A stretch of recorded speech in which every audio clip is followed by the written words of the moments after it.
बिस्मिल्लाहिर्रहमानिर्रहीम। बेटा आज हम नेक्स्ट लेक्चर स्टार्ट करने जा रहे हैं।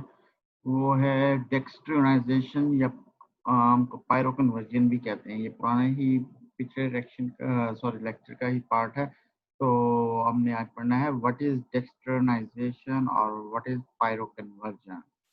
ठीक है, डेक्स्ट्रियोनाइजेशन होता क्या है, इसको डिफाइन करते हैं कि डेक्स्ट्रियोनाइजेशन का क्या मतलब है कि it is the process involving the browning of starch food when subject to dry heat. यानी ये स्टार्च का ब्राउनिंग को हम डेक्स्ट्रियोनाइजेशन भी कहते हैं। जब उसको एक स्लाइड सी हीट दी जाती है तो उसके वो ब्राउनिश कलर शो करता है। स्टार्च की फूड जिसमें स्टार्च होगी वो फूड ब्राउनिश हो जाए तो उसको डेक्स्ट्रियोनाइजेशन प्रोसेस कहते हैं। It is also defined as the breakdown of starch into dextrins. Dextrin क्या होते हैं? Dextrin means disaccharides.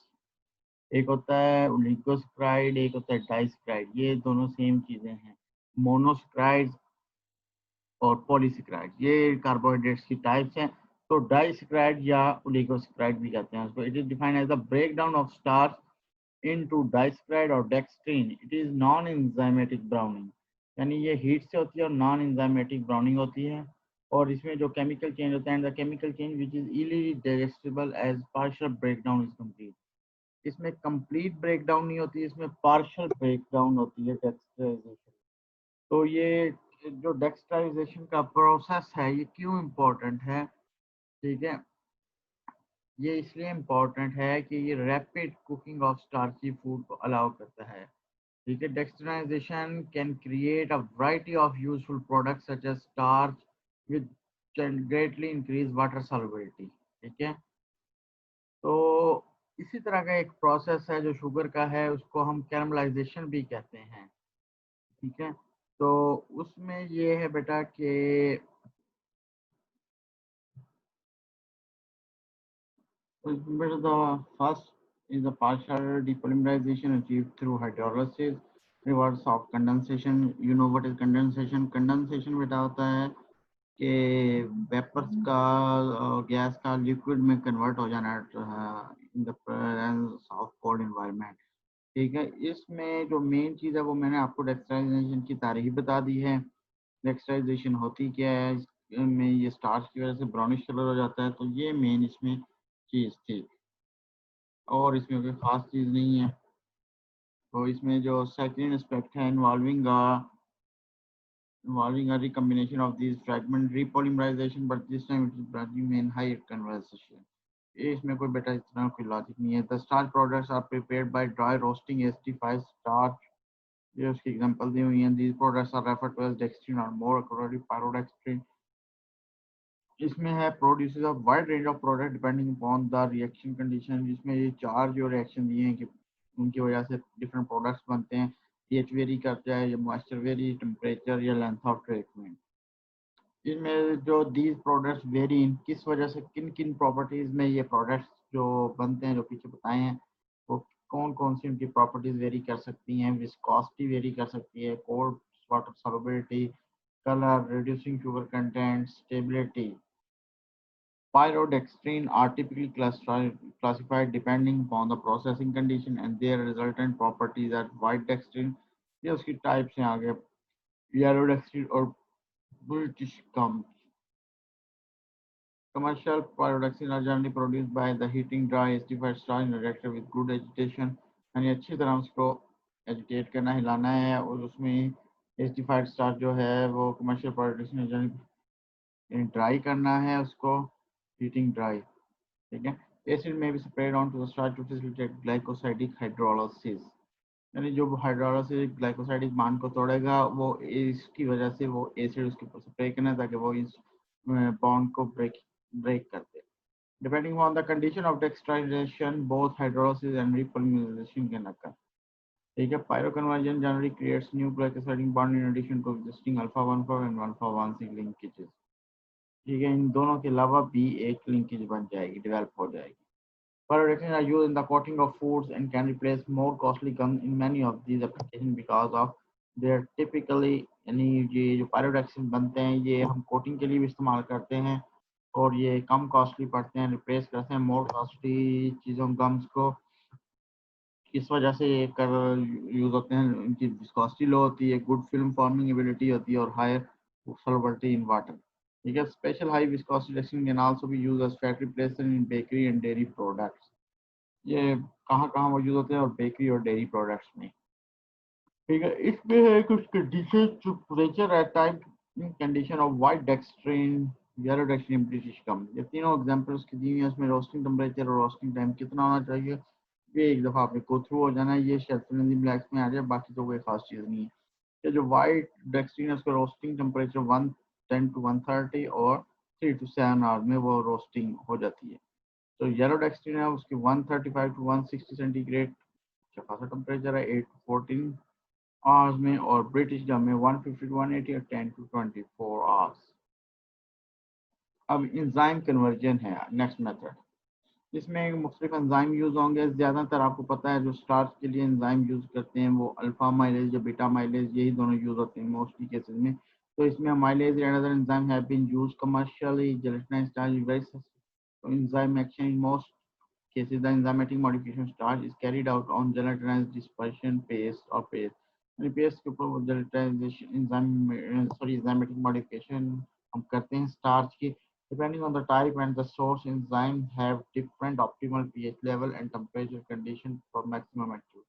इसमें वो बता रहा है कि अगर हम डिफरेंट एंजाइम यूज करेंगे तो उसके जो काम करने की या जो उसकी एक्टिविटी होगी वो उनकी वो डिपेंड करती है कि उसका टेम्परेचर कितना है और उसकी पीएच लेवल कितना है। अल्फा माइलेज का कुछ और होगा, बीटा माइलेज का कुछ और होगा, कोई और एंजाइम आप यूज करेंगे तो उसके ये कंडीशंस डिफरेंट होंगी। Most widely used enzymatic modification of starch is the conversion of starch to maltodextrin, corn syrup और शुगर। तो तीन चीज़ों में जो उसकी मॉडिफिकेशन है, माल्टोडेक्सिन में, कौन से और शुगर में। There is a wide range of these products which vary depending on the size of molecule in the final reaction mixture. The smaller the molecule, the sweeter the mixture and higher the dextrose. Dextrose equivalent is the indication of reducing sugar content calculated as the percent anhydrous dextrose of the total dry substance. इसमें कोई खास चीज़ नहीं बेटा, सिर्फ ये dextrose equivalent की एक definition है कि it is the indication of the reducing sugar content calculated as the percent anhydrous dextrose of the total dry substance. ये याद कर लें। ये आगे कुछ वैल्यूज दी हैं कि जो डेक्सट्रोज इक्विवेलेंट है वो स्टार्च की कितनी है, 0 है। डेक्सट्रोज की कितनी है, 100 है स्टैंडर्ड जो है। डेक्सट्रोज ऑफ माल्टोडेक्सिन की कितनी है, less than 20। Dextrose of corn syrup 20 और ग्रेटर। तो alpha amylase is often used in the production of maltodextrin and low dextrose equivalent syrup. ये आपने फिल इन द ब्लैंक्स में याद रखना है कि स्टार्च की डेक्सट्रोज इक्विवेलेंट, ठीक है, डीई वैल्यू 0 है, डेक्सट्रोज की 100 है, कंफर्म है। As compare to starch, starch में 0 है और माल्टोडेक्सिन में 20 और ग्रेटर है, सॉरी लेस देन 20 है। और कॉर्न सिरप में 20 से ज़्यादा है, तो ग्रेटर है या 20 है। ठीक है, ये 2 से 3 वैल्यू स्टार्च की स्पेशली याद रखें कि dextrose equivalent of starch is 0। ठीक है, तो alpha amylase is often use in the production of maltodextrin and low dextrose equivalent syrups. The production of very high dextrose equivalent syrup usually involves the use of beta amylase, glucomylase and debranching enzyme. तो यहाँ से ये चीज़ें हैं कि मुख्तलिफ enzyme use करेंगे तो उनकी कंडीशंस भी डिफरेंट होंगी, उनकी एक्टिविटी भी डिफरेंट होगी। The extent of starch conversion is always monitored as the reaction proceeds. Longer the conversion time, the lower the viscosity of the resultant product and higher the reducing sugar content.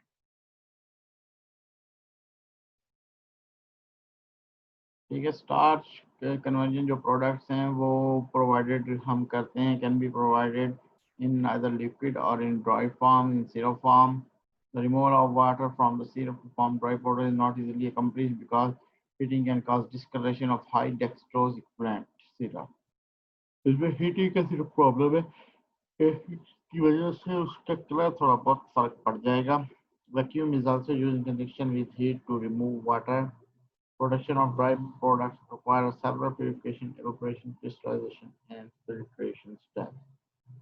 तो यहाँ तक था बेटा आज का हमारा lecture. ये हम नेक्स्ट हम क्रॉस लिंक स्टार्चेस पे शुरू करेंगे। तो इसमें कोई ख़ास चीज़ नहीं है बेटा। इसमें जो हमने अभी पढ़ा है इसमें मेनली था आपका पायरो कन्वर्जन, डेक्सट्राइजेशन जिसे कहते हैं, डेक्सट्राइनाइजेशन। ठीक है, तो इसमें कोई ज़्यादा आपने रटा नहीं लगाना, सिर्फ एक आपको डेक्सट्राइनाइजेशन की तारीफ आनी चाहिए। कंडेंसेशन का आपको पता हो क्या होती है कंडेंसेशन, डेक्सट्राइजेशन क्या होती है और हाइड्रोलिसिस क्या होती है। ठीक है, तो और इसमें कोई ख़ास चीज़ नहीं याद करने वाली।